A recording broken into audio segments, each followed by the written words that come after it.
बिस्मिल्लाहिर्रहमानिर्रहीम, अस्सलाम वालेकुम। मैं असदुल्ला खान हूँ। आज सुप्रीम कोर्ट में समाअत हुई है। इलेक्शन कमीशन के उस फैसले के खिलाफ पाकिस्तान तहरीक इंसाफ ने जो दरख्वास्त दायर की थी कि ये ताख़ीर नहीं हो सकती। इलेक्शन कमीशन सुप्रीम कोर्ट के फैसले के बाद इलेक्शन में की तारीख देने के बाद उसमें तोसी नहीं कर सकता, इसको अक्टूबर तक नहीं ले जा सकता।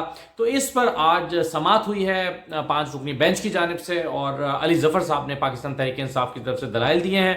आज जो अदालत की तरफ से या मुख्तलिफ जजी साहिबान की तरफ से रिमार्क्स आए हैं, उससे आपको अंदाज़ा होगा कि अब किस समत में जो है वो ये केस बढ़ेगा, और क्या तहरीक इंसाफ को यहाँ से वो फैसला मिलेगा कि जिसके नतीजे में इंतखाबात हो सकते हैं, या इलेक्शन कमीशन को जो है वो ऐसा फैसला मिल जाएगा कि जिसके नतीजे में इलेक्शन अक्टूबर में जाकर होंगे। तो ये आपको समाअत का अहवाल सुनने के बाद कुछ अंदाज़ा शायद हो सके। तो मैं आपके सामने अहवाल रखता हूँ कि आर्गूमेंट्स क्या आए हैं वकला की जानिब से, बल्कि वकला क्या सिर्फ अली जफर साहब ने दलाइल दिए हैं, और दूसरी तरफ से जजेस के रिमार्क्स बड़े अहम हैं। जस्टिस एजाजुल एहसन साहब के, जस्टिस जमाल खान मंदुखैल के, चीफ जस्टिस साहब के, इनके जो रिमार्क्स हैं जस्टिस अमीन साहब के, तो मैं आपके सामने रख देता हूँ। देखिए, सदर मुमलिकत अली जफर साहब ने अपने दलाइल का आगाज़ किया। आज जब समाअत शुरू हुई तो अली जफर साहब ने कहा कि सदर मुमलिकत ने इलेक्शन कमीशन के साथ मुशावरत करके 30 अप्रैल की तारीख दी। इलेक्शन कमीशन ने सदर की जानिब से तारीख देने के बाद शेड्यूल का ऐलान किया। इलेक्शन कमीशन ने 22 मार्च को इलेक्शन की तारीख मनसूख कर दी। ये 3 इवेंट्स हैं जो सीधे सीधे अली जफर साहब ने बयान किए हैं। यानी 30 अप्रैल की तारीख दी, शेड्यूल का ऐलान हो गया, और 22 मार्च को इलेक्शन का शेड्यूल मनसूख कर दिया गया। सदर मुमलिकत ने सुप्रीम कोर्ट के हुक्म पर इलेक्शन की तारीख दी थी। इलेक्शन कमीशन ने तारीख मनसूख करके 8 अक्टूबर को नई तारीख दे दी। यानी 8 अक्टूबर की नई तारीख दे दी है इलेक्शन कमीशन ने। और फिर अली जफर साहब कहते हैं कि आइन के मुताबिक इलेक्शन 90 रोज में होने चाहिए। इलेक्शन कमीशन इंतखाबात की तारीख को नहीं बदल सकता। बुनियादी केस ये है अली जफर साहब का। वो ये कहते हैं कि इलेक्शन कमीशन जो है वो अब इंतखाबात की तारीख को नहीं बदल सकता, क्योंकि सदर ने तारीख दी है और सुप्रीम कोर्ट के हुक्म पर दी है, तो इलेक्शन कमीशन को कैसे बदल सकता है और बदल के नई तारीख कैसे दे सकता है। सुप्रीम कोर्ट का फैसला आइन का हिस्सा है, ये अली जफर साहब ने कहा। उन्होंने कहा कि इलेक्शन कमीशन अदालत उज़्मा के फैसले को बदल नहीं सकता। इलेक्शन कमीशन के पास सुप्रीम कोर्ट के फैसले को ओवर रूल करने के इख्तियारात नहीं है। ये बुनियादी बात है जो अली जफर साहब ने की है। वो ये कहते हैं कि सुप्रीम कोर्ट के फैसले का एक फैसला आया, अब इलेक्शन कमीशन सुप्रीम कोर्ट के फैसले को ओवर रूल नहीं कर सकता। ये नहीं कह सकता कि जी ठीक है, इस फैसले को मैं हटा के एक नया फैसला सादिर करता हूं। तो ये अली जफर साहब ने कहा। उन्होंने कहा आइन किसी भी वजह से इलेक्शन को इल्तवा में डालने की इजाजत नहीं देता। पार्लियामेंट चाहे तो आइन और कानून में तरमीम कर सकती है। यानी पार्लियामेंट चाहे तो कह सकती है कि जी 90 दिन में नहीं बल्कि 300 दिन में, फर्ज करें 300 दिन में इलेक्शन होने हैं, तो ये पार्लियामेंट कर सकती है। लेकिन जो आइन इस वक्त मौजूद है उसके मुताबिक इलेक्शन में ताखीर नहीं हो सकती। उन्होंने कहा कि इलेक्शन कमीशन का तारीख तब्दील करने का फैसला गैर कानूनी है। फिर अली जफर साहब ने यह भी कहा कि इलेक्शन कमीशन ने इंतखाबात मुलतवी करने की एक वजह फंड्स की अदम दस्तियाबी को करार दिया है। सुप्रीम कोर्ट ने तमाम इदारों को यह पाबंद किया था कि इंतखाबात के इनेकाद के लिए इलेक्शन कमीशन की मुआवनत करे, और आर्टिकल 220 का हवाला दिया था सुप्रीम कोर्ट ने। और अपने फैसले में बाकी सुप्रीम कोर्ट ने कहा था कि तमाम इदारे पाबंद हैं कि वो इलेक्शन कमीशन को सपोर्ट करें, उनकी मुआवनत करें। तो अली जफर साहब ने कहा कि ये भी खिलाफ वर्जी है। जस्टिस जमाल खान मंदुखैल साहब जो हैं, उन्होंने कहा कि आपकी दरखास्त में इस्तदा क्या है, और अदालती फैसले पर अमल दरामद के लिए अब हाई कोर्ट क्यों नहीं गए। यानी अगर कोई अदालत फैसला देती है और उस पर अमल दरामद नहीं होना, तो पहले अमल दरामद के लिए आप हाई कोर्ट जाएंगे और फिर आप सुप्रीम कोर्ट आएंगे। तो अली जफर साहब ने कहा कि हमारी सदा है कि आइन पर अमल किया जाए, ये हमारी सदा है। और दूसरा ये कि सुप्रीम कोर्ट अपने अहकामात की तामील के लिए भी हुक्म जारी कर सकती है। यानी सुप्रीम कोर्ट भी कह सकती है कि जो हमने हुक्म दिया था उस पर तामील की जाए।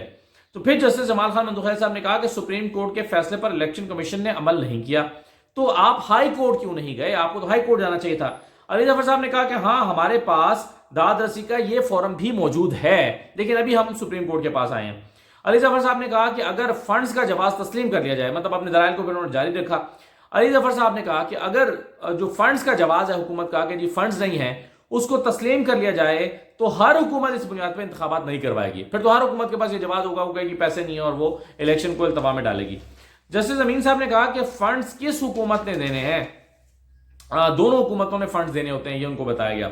अली जफर साहब ने कहा कि लॉ एंड ऑर्डर सूरत हाल पर इलेक्शन में ताखिर नहीं हो सकती। यानी एक बुनियाद ये भी बनाई गई है कि जी लॉ एंड ऑर्डर सिचुएशन ठीक नहीं है, इसलिए इलेक्शन नहीं हो सकते। तो अली जफर साहब ने कहा कि लॉ एंड ऑर्डर सूरत हाल पर इलेक्शन में ताखिर नहीं हो सकती, और क्या गारंटी है کہ اکتوبر میں لا اینڈ آرڈر صورتحال ٹھیک ہوگی. چیف جسٹس صاحب جو ہیں پھر انہوں نے اپنے ریمارکس دیے. چیف جسٹس صاحب نے کہا کہ کیا الیکشن کمیشن کے پاس اختیار ہے کہ صدر مملکت کی تاریخ کو منسوخ کر سکے. یہ بڑا امپورٹنٹ اور اہم سوال ہے. چیف جسٹس صاحب کہتے ہیں کہ جی سپریم کورٹ نے ایک آرڈر دیا, اس کے بعد صدر مملکت نے بیسیکلی الیکشن کی تاریخ دی ہے. صدر کی دی گئی تاریخ کو کیا الیکشن کمیشن جو ہے اس کو منسوخ کر سکتا ہے, یہ سوال چیف جسٹس نے اٹھایا. انہوں نے کہا کہ ماضی میں بھی واقعات ہوئے ہیں جب الیکشن کمیشن کے انتخابات میں توسیع کی گئی, بے نظیر کی شہادت میں بھی تاریخ میں توسیع کی گئی. اور چیف جسٹس صاحب نے کہا کہ 1988 میں بھی جو ہے وہ تاریخ کو بڑھایا گیا. الیکشن کمیشن کے پاس شیڈول تبدیل کرنے کا اختیار ہے, لیکن کیا انتخابات کو اتنے لمبے عرصے تک التوا میں رکھا جا سکتا ہے, یہ چیف جسٹس نے سوال اٹھایا. پھر انہوں نے کہا کہ عدالتی فیصلے پر عمل درآمد اس معاملے کا ایک پہلو ہے. یعنی بہت یہ ایسا لگتا ہے چیف جسٹس صاحب کی بات سے کہ یہ گمبھیر معاملہ ہے, لیکن یہ ایک پہلو ہے عدالتی فیصلے پر عمل درآمد کا. پھر وہ کہتے ہیں کہ جی بے نظیر کی شہادت پر تاریخ کو 40 دن کے لیے بڑھایا گیا, لیکن کسی نے اس کو چیلنج نہیں کیا. یہ بنیادی حقوق کا معاملہ بھی ہے, صوبے کے عوام کے بنیادی حقوق ہیں, چیف جسٹس صاحب نے کہا. انہوں نے کہا کہ کیا آئین میں نگران حکومت کی مدت ہے, کیا انتخابات کی مدت میں توسیع ہو تو نگران حکومت کی مدت میں توسیع ہو سکتی ہے. یہ بھی ایک اہم سوال ہے کہ اگر انتخابات کی مدت میں توسیع ہو تو کیا نگران حکومت کی مدت میں توسیع کی جا سکتی ہے.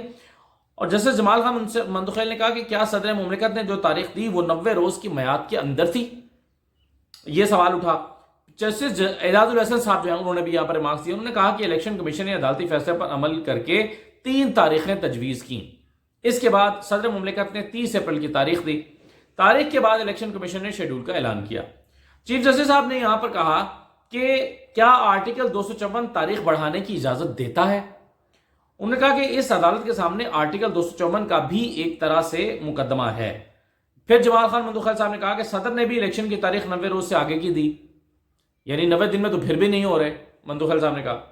چیف جسٹس صاحب نے کہا کہ اتنے افسوس کی بات ہے کہ تمام فریقین دست و گریباں ہیں.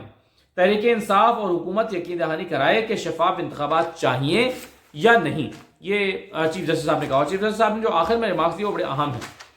ان سے پہلے اعجاز الحسن صاحب کے میں ریمارکس آپ کے ساتھ شیئر کرتا ہوں. اعجاز الحسن صاحب نے کہا کہ عدالتی فیصلے میں کم از کم تاخیر پر تاریخ دینے کا کہا گیا ہے. صدر مملکت نے عدالتی فیصلہ پڑھ کے تاریخ دی. سپریم کورٹ نے الیکشن کمیشن کو حکم دیا کہ ایسی تاریخ تجویز کریں جس میں کم سے کم تاریخ ہو. بیئر منیمم کا لفظ استعمال کیا گیا تھا نا فیصلے میں کہ بیئر منیمم ٹائم میں الیکشن کرائیں, یعنی کوشش کریں 90 دن میں ہو, اور 90 دن میں نہیں ہو سکتے تو پھر کم سے کم جو ہے وہ یعنی آپ کو 54 دن پورے کرنے کے لیے جتنے ایکسٹرا ڈیز چاہیے اس میں ہو جائے, اس سے زیادہ تاخیر نہ ہو. اور اعجاز الحسن صاحب نے کہا کہ فیصلے کا جو پیراگراف نمبر 14 ہے وہ بڑا واضح ہے, اس میں کوئی ابہام نہیں ہے بیئر منیمم ٹائم والا. علی ظفر صاحب نے کہا کہ ملک اس وقت بحران میں ہے. انتخابات ہمارے گورننس سسٹم کو چلانے کے لیے ہیں. آرٹیکل 218 انتخابات کے صاف شفاف انتخابات کی بات کرتا ہے. پھر آخر میں جو چیف جسٹس صاحب نے کہا, انہوں نے کہا کہ ہم ہوا میں کوئی فیصلہ نہیں کر سکتے جب تک تمام فریقین راضی نہ ہوں. آئین کی تشریح حکومتیں بنانے یا حکومتیں گرانے کے لیے نہیں ہوتی. انہوں نے کہا کہ آئین کی تشریح کا مطلب عوام کے لیے آسانیاں پیدا کرنا ہے, اور الیکشن کمیشن صرف ایک آئینی ادارہ ہے. سپریم کورٹ کے الیکشن کمیشن اور دیگر یعنی انہوں نے بنیادی طور پہ تو پہلے کہا کہ الیکشن کمیشن جو ہے وہ آئینی ادارہ ہے, اور ظاہر ہے اس آئینی ادارے کو اپنی آئینی حدود میں رہ کر کام کرنا ہوتا ہے. لیکن یہ سارے ریمارکس دینے کے بعد اور دلائل سننے کے بعد اب کل صبح 11:30 بجے تک سماعت ملتوی کی گئی ہے. الیکشن کمیشن کو بھی نوٹس کیا گیا ہے اور باقی جماعتوں کو بھی نوٹس کر دیا گیا ہے تاکہ وہ آ کے اپنا مطمع نظر بیان کریں اور کیا مسئلہ ہے, وہ کیوں الیکشن نہیں کرانا چاہتے اور کیسے الیکشن نہیں ہو سکتا. تو یہ جی اب سماعت شروع ہو گئی ہے سپریم کورٹ میں. جو تحریک انصاف کی علی ظفر صاحب موجود تھے, فواد چودھری صاحب تھے, اوبیسلی سبطین خان صاحب تھے, شاہ محمود قریشی تھے, یہ سب عدالت میں موجود تھے, اور انہوں نے جو ہے وہ یہ بیٹھ کر ہیئرنگ سنی اور بعد میں میڈیا ٹاک بھی کی. اب دیکھنا یہ ہے کہ سپریم کورٹ اس معاملے کو کیسے آگے بڑھاتی ہے اور کیسے لے کر چلتی ہے. اجازت دیجیے, اللہ حافظ.